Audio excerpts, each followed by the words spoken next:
I hadn't even told my husband about the $28 million I'd just inherited when the bank officer looked up from her screen, frowned, and said, "Mrs. Dunmore, I need to stop you right there. According to our records, you've been divorced for 8 months."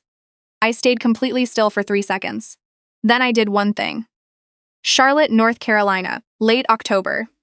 The kind of afternoon where the sky can't decide between gold and gray, and everything feels like it's hovering between what it was and what it's about to become. My name is Rachel Dunmore. I was 38 that year, the founder and principal architect of Dunmore Design Group, a mid-sized commercial architecture firm I had built from a single rented desk in a co-working space on South Boulevard into a company with 42 employees, 3 major municipal contracts, and a reputation in the Carolinas that I had quietly bled for over a decade. I did not come from money. My father fixed HVAC systems. My mother worked the front desk at a dental office. What I had, I earned with my hands and my mind and a near-pathological refusal to quit. The only person in my family who had built real wealth was my Uncle Curtis. Curtis Dunmore was my father's older brother, a self-made man who'd spent 40 years investing in commercial real estate across the Southeast, quietly, without fanfare, the way serious people build things. He didn't drive a flashy car. He wore the same style of wool blazer for 30 years. The one extravagant thing he owned was an antique brass drafting compass, the kind architects used before CAD software made them obsolete, that had sat on his home office desk since before I was born.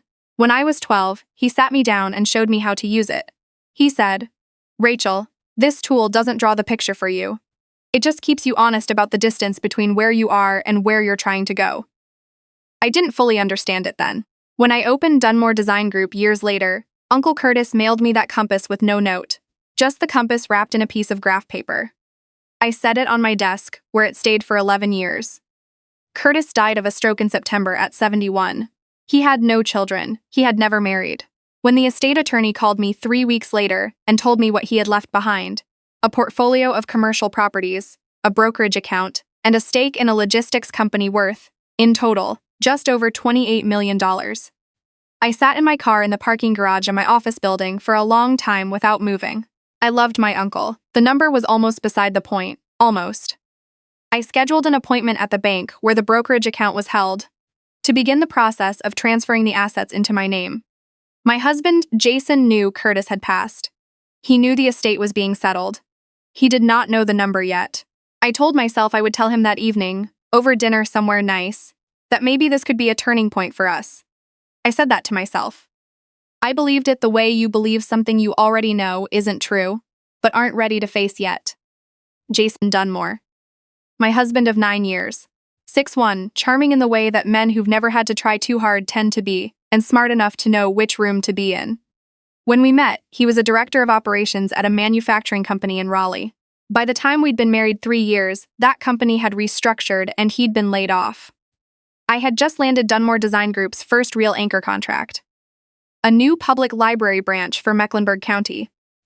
I needed someone to manage the operational side while I focused on design and client work. Jason stepped in. It seemed natural. Partners in life, partners in work. He handled the contractors, the vendor relationships, the insurance, the bonding, the surety bond that backed our municipal contracts, without which we couldn't bid on government work at all. He was good at it.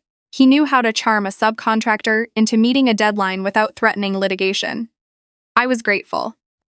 What I didn't see, what I chose not to see, was that over time, Jason began to treat the firm less like something we'd built together, and more like something he managed. My name was on the door, his hands were on the controls. We had tried for children. 2 years of trying naturally, then another 2 of fertility treatments, Clomid, then IUI, then 1 full round of IVF that failed in the 8th week.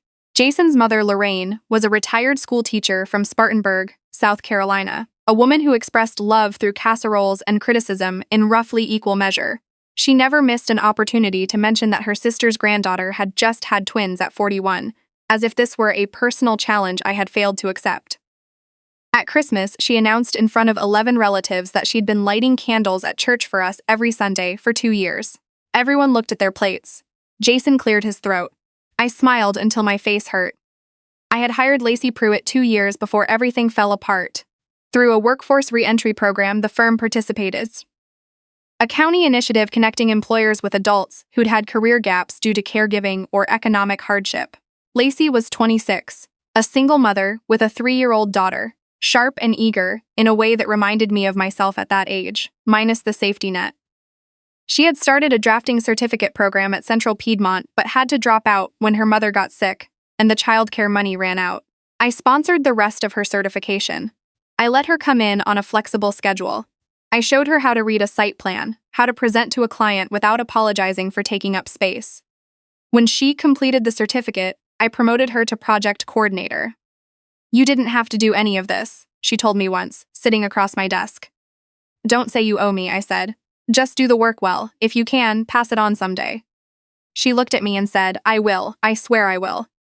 I thought she meant it. I believe she did. Once. Some people step out of hardship genuinely wanting to grow. Then something shifts. The gratitude cools. The comparison starts. They stop measuring how far they've come and start measuring what you have. I didn't see it happening. I was busy running a company. The appointment at the bank was at 2 in the afternoon. The estate officer, a woman named Bev, mid-50s, reading glasses pushed up into her hair, pulled up the account information, began the verification process, and stopped. She looked at her screen, then at me, then back at the screen. The expression on her face was the kind people get when they're about to say something they'd rather not. "Ms. Dunmore," she said carefully, "before we proceed with the asset transfer, I'm seeing something I need to flag. Your marital status here is showing as divorced. Finalized approximately 8 months ago." She slid the reading glasses back down. "Do you need a moment?" I didn't move. 3 seconds, maybe 4. Then I picked up my phone and called Elaine Marsh. Elaine was the attorney who had handled every significant contract Dunmore Design Group had ever signed. She was 52, wore blazers the color of concrete, and had a voice that could stop a deposition cold at 50 yards. She picked up on the second ring. "Elaine," I said. My voice came out quieter than I expected. "I need you to meet me, right now." She heard something in it. She didn't ask questions. 15 minutes, she said. "My office." I apologized to Bev. I told her I needed to verify some information before we continued. She handed me a printout, just the marital status line, highlighted in yellow, and said she hoped it was a clerical error. I thanked her. I walked out of the bank. I sat in my car in the parking lot for exactly 4 minutes, not crying, not moving, just listening to the traffic on Trade Street like it was the only real thing in the world. Elaine had the divorce filing on her screen within 30 minutes through a contact at the Mecklenburg County Clerk's office. The petition had been filed 10 months ago. Uncontested. The service address for all court correspondence was listed as Dunmore Design Group's business address, on South Boulevard, the waiver of appearance. The marital settlement agreement, signed by both parties, in which I relinquished any claim to Jason's personal accounts and agreed to a buyout of his interest in the firm for a nominal amount. And there was my signature. Elaine set her pen down very carefully on her legal pad. I knew exactly when I had signed it. 14 months ago, I'd had emergency surgery to remove my gallbladder. It happened fast. A Tuesday night, severe pain, the ER, a surgical consult, procedure the next morning. Jason was there, attentive in those first 2 days, the way people are when they suddenly realize how easily things can disappear. On the 3rd day, while I was still groggy on painkillers and working through a tray of hospital jello, he came in with a folder. He said the bonding company needed updated authorization paperwork for the municipal contract renewal. And the deadline was that Friday. He held the pen out. He showed me the signature lines with a post-it arrow. "Right here and here," he said. "It's just administrative. You trust me, right?" I signed. I signed because my incision hurt and I was exhausted, and I thought this was the man I had chosen. I thought shared history meant shared intentions. I thought the years we'd spent arguing over contractor invoices and celebrating contract wins at the same table meant we were still on the same side of it. Some lessons you do not get to learn cheap. Some you pay for with years. Elaine told me not to go home and confront Jason. She told me to go through the office mail, logs from the past year, and identify any envelopes from the court. She told me to back up everything. I drove to the office instead of home. It was nearly 6. Most of the staff had left. I pulled the physical mail log binder from the front desk. And there it was. 3 entries over an 8-month period, each marked in handwriting I recognized immediately. Legal notice, J. Dunmore per his request. Lacey's handwriting. I sat down. I didn't throw anything. I didn't make a sound. I just looked at those 3 lines until the letters stopped swimming. That night, I went home at 8:30. Jason was on the couch, watching a college basketball game, with a bowl of pretzels. He looked up. Long day, he said. Yes, I said. Long day. I went into the bathroom, turned the shower on, and called Rob Pettis from my cell. Rob had been in my graduate program at NC State, had dropped out of architecture after the first year, when he realized what he actually loved was finding things people tried to hide. He ran a small investigative firm in Raleigh now. I need you to run a full financial trace on my husband, I said, and on a woman named Lacey Pruitt. Rob was quiet for 2 seconds. How deep? All the way. The next morning, I was in the office by 7. I reviewed 3 years of vendor payment records with our bookkeeper, Mona, who had been with the firm since year 2 and had the memory of a forensic accountant and the loyalty of someone who understood what it meant to build something from nothing. I told her I was doing a pre-audit review for bonding renewal. She pulled the reports without blinking. We found Pruitt Property Services within 40 minutes. An LLC registered in Cabarrus County, listed as a building maintenance and facilities supply vendor. Over 28 months, Dunmore Design Group had paid Pruitt Property Services a total of $418,000. Maintenance fees, equipment rentals, supply invoices, each one vague enough to pass a quick scan, specific enough to look real. The registered agent was a woman named Darlene Pruitt, Lacey's mother. Mona took her glasses off and set them on the desk. She stared at the screen without speaking for a long moment. Then she said, "Tell me what you need." "Imsprick everything you just pulled," I said. "Nothing through the company server." 3 days later, Rob called me. Lacey had a second phone, a prepaid, registered to her mother's address. Its billing records, access through legal channels, showed regular contact with a private email associated with Meridian Group, our main competitor, the firm that had underbid us on 2 contracts in the past 18 months, both of which we had been certain to win. Rob had also tracked Lacey's bank deposits. In addition to her salary from us, she had received 4 wire transfers from a Delaware shell entity over 14 months. Total, $62,000. Lacey wasn't just involved with Jason. She was feeding Meridian our bid documents, our client contact lists, our project timelines. She had walked into my office under the banner of a second chance and used it as a window. I didn't scream. I didn't cry. I felt something go very quiet inside me, the way a room goes quiet after a door is shut. The surety bond for our largest active project, a $14 million county courthouse expansion, ran through a bonding agent Jason had managed personally for 6 years. He had mentioned twice in the past month that his contact there wouldn't work well with new management. The implication was clear. If I moved against Jason, the bond would be pulled. We would default on the contract. 42 employees, 8 years of reputation. I called Carlton Webb. Carlton was a 60-year-old attorney in uptown Charlotte who specialized in construction law and financial fraud. I had heard his name twice in professional circles, but never needed him. What I didn't know until Elaine told me was that Carlton Webb had grown up in McColl, South Carolina, the son of a house painter, and that in 1988, a real estate investor named Curtis Dunmore had co-signed a loan that allowed Carlton to attend law school when every other door was closed. My uncle had never mentioned it to me, not once.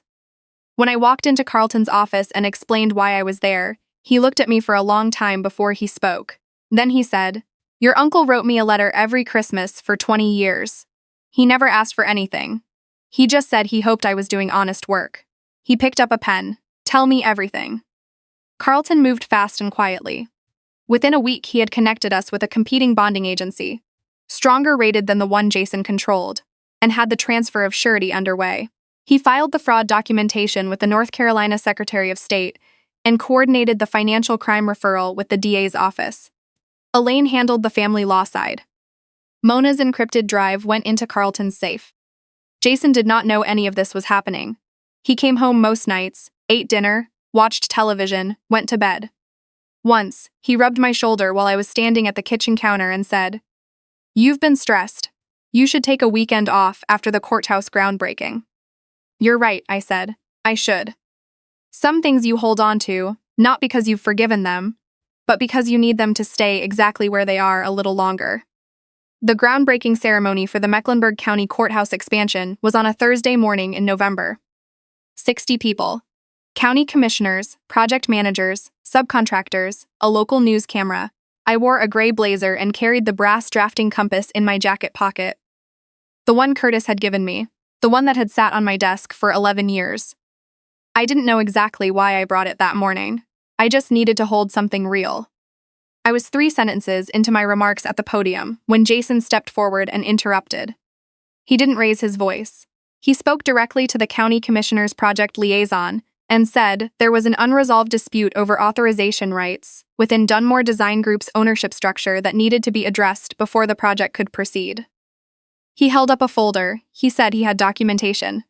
He looked calm. He looked prepared. He looked like a man who had rehearsed this exact moment many times. The liaison looked at me. I took a breath. Mr. Dunmore is referring to a legal dispute that was resolved 3 days ago, I said. If he'd like to confirm the current bonding status with the project's surety, that would be Meridian Fidelity Group, our new bond carrier, effective Tuesday. The letter of credit is in the project file the county received yesterday. Jason's expression didn't collapse. It just stalled, like a program trying to run a file that no longer exists. I continued. In the interest of full transparency with the county, I also want to note that a referral has been made to the Mecklenburg County DA's office regarding financial irregularities within our firm's vendor payment history, and a separate matter involving unauthorized use of a power of attorney has been referred to the NC State Bar. Those matters are now in the hands of the appropriate authorities. Carlton was standing at the back of the crowd. He gave me a small nod. 2 county commissioners asked whether the project timeline was still intact. It is, I said. We break ground today. And we did. In the months that followed, Jason was charged with wire fraud, abuse of a power of attorney, and conspiracy to misuse corporate funds. He pled out to a lesser charge and received a suspended sentence and significant fines. Lacey and her mother faced civil liability for the fraudulent invoices. Lacey separately faced charges related to the stolen bid documents. Meridian Group, once the payment structure became clear to investigators, quietly settled a civil suit and withdrew from 2 Charlotte area contracts they had won, using information they had no right to possess. I used a portion of Uncle Curtis's inheritance to establish a scholarship fund for students in architecture and construction management programs at Central Piedmont Community College, specifically for its electoral career gaps and dependents. The first recipient was selected the following spring. She was 31, retraining after a difficult divorce, raising 2 kids on a part-time income. I met with her before the award was announced. I shook her hand. She looked overwhelmed. You don't owe me anything, I said. Just do the work honestly. If you can, pass it on. She nodded. I believed her. On a cold February morning, I sat in my corner office. Same building, different floor, bigger windows, and looked out at the Charlotte skyline. The compass sat on my desk where it always had. I picked it up and turned it once in my palm. It doesn't draw anything for you. It just keeps you honest about the distance between where you are and where you're trying to go. I had spent 9 years thinking I was building something with a partner. It turned out I had been building it alone the whole time. I just hadn't seen it because I was always looking at the blueprint instead of the person standing next to me. I don't carry hatred for what happened. Hatred is expensive, and I've learned to read the fine print before I sign anything. What I carry instead is the cleaner weight of knowing exactly what I'm capable of when someone tries to take everything I built. And knowing that my uncle, who never once asked for credit for a single thing he gave away, left me something worth protecting. Some inheritances are measured in dollars. The one that mattered most came wrapped in a piece of graph paper, with no note, from a man who understood that the most important distance in anyone's life is the one between who you are and who you're willing to be when it costs you something.